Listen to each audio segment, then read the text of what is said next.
ओम भूर्भुवः स्वः तत्सवितुर्वरेण्यं भर्गो देवस्य धीमहि धियो यो नः प्रचोदयात्। बहनों भाइयों, हमें मानव शरीर जो मिला हुआ है इसे बहुत ही दुर्लभ बताया गया है। ग्रंथों ने कहा है, बड़े भाग्य मानुष तन पावा, सुर दुर्लभ सत ग्रंथ ही गाओ। मनुष्य का शरीर बड़ी कठिनाई से मिला है, तो हमारा सबसे बड़ा धर्म बनता है अपने शरीर को हम स्वस्थ रखें।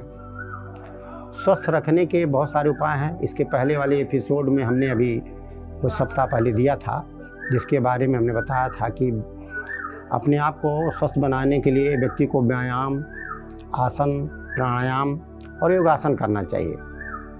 आज मैं मुख्य रूप से प्राणायाम के बारे में बताना चाहूँगा, चर्चा करना चाहूँगा आप लोगों से। प्राणायाम क्या है और प्राणायाम किया क्यों जाए। तो प्राणायाम क्या है, हम इस पर चर्चा करना चाहेंगे। बहनों भाइयों, वैसे हर व्यक्ति साधारण रूप से सांस लेता रहता है अपने सामान्य जीवन में। हमारी सांस आती है, सांस जाती है और हमें शरीर में ऑक्सीजन हमको मिलता रहता है, ब्लड बॉडी में चलता रहता है और शरीर का हमारा व्यापार चलता रहता है। परंतु शरीर कुछ दिनों के बाद होता है कि व्यक्ति जो उम्र बढ़ती है उसके अंदर रोग घर करने लगते हैं, रोग बढ़ने लगते हैं। इसलिए हमारे ऋषियों ने अपने को स्वस्थ बनाने के लिए प्राणायाम जैसी विधि की व्यवस्था किया कि प्राणायाम से जब हम प्राणायाम करते हैं, विभिन्न तरह के प्राणायाम हैं, इसकी गहराई में हम अब नहीं जाएंगे। तो प्राणायाम में हम करते हैं, सांस को खींचते हैं तो पूरी सांस, पूरा ऑक्सीजन हमारे फेफड़े में जाता है, फेफड़ा फूलता है। जब फेफड़ा फूलता है तो हार्ट पर दबाव डालता है।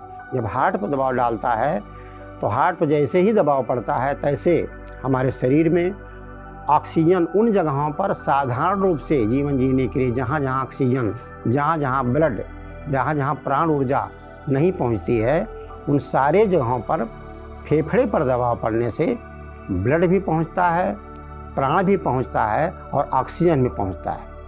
इसलिए जब हम प्राणायाम करते हैं तो हमारा संपूर्ण शरीर पूर्ण रूप से स्वस्थ, सुस्त और निरोग हो जाता है।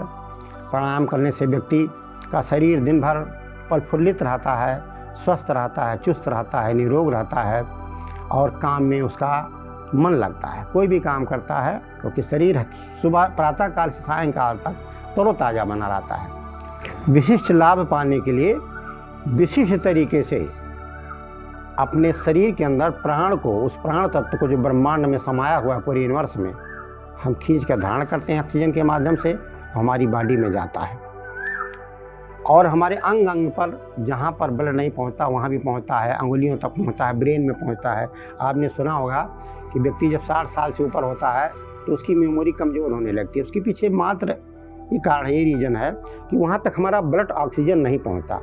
तो प्राणायाम से ये लाभ है कि जब हम प्राणायाम करते हैं तो ज़ोर से सांस को खींचते हैं तो हमारे ब्रेन में भी, हमारी आँखों में भी, हमारे कान में भी, हमारे अंग प्रत्यंग में सारी इंद्रियां जो धीरे धीरे निष्क्रिय होने लगती हैं, शिथिल पड़ने लगती हैं, वो सारी इंद्रियां पुनः जागृत होती हैं, सक्रिय होने लगती हैं और व्यक्ति पुनः उसका बुढ़ापा रुक जाता है, स्थायित्व हो जाता है और तरोताजगी बनी रहती है। इस तरह से प्राणायाम से हमारे बहुत सारे लाभ हैं। ऋषियों ने इसीलिए प्राणायाम पर जोर दिया।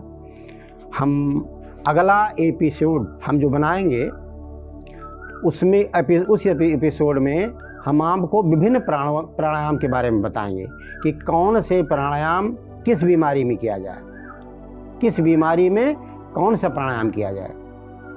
वैसे तो प्राणायाम बहुत तरह के हैं, तो हम आपकी दिनचर्या के हिसाब से, जैसे छोटे, नौजवान, बूढ़े, हर कोई प्राणायाम को कर सकें, आपकी दिनचर्या भी प्रभावित ना हो और आपको लाभ मिले, उसके लाभ के बारे में और प्राणायाम के क्रम के बारे में प्राणायाम करके स्वयं हम आपको प्रैक्टिकल करके, प्रयोग करके आपको बताएंगे, दिखाएंगे, जिससे आप उसका लाभ उठाएं और अपने जी को हर तरह से शरीर को फिट, चुस्त और दुरुस्त रखें। ओम शांति शांति।